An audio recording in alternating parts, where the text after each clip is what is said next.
குருசாமி, கார்த்திகை 1ஆம் தேதி மாலை போட வேண்டியன்னா சிங்கப்பூர் டூர் போனா சரியா என்ஜாய் பண்ண முடியாதேன்னு 10 நாள் டூர் போயிட்டு வந்து மாலை போட்டுக்கிட்டேன்.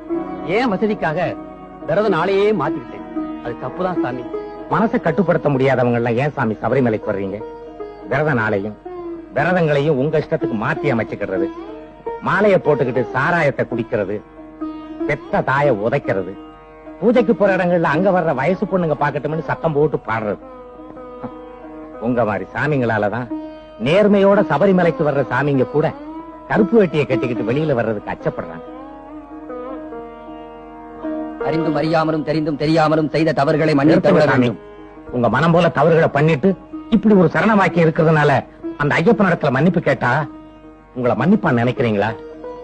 ஏதோ நீங்க கன்னிச்சாமியா இருக்கிறதுனால அந்த ஐயப்பன் உங்களை மன்னிப்பான். அந்த ஆபத் பாந்தவனை வேண்டிக்குங்க. சுவாமியே சரணமையப்பா. சுவாமியே சரணமையப்பா. சுவாமியே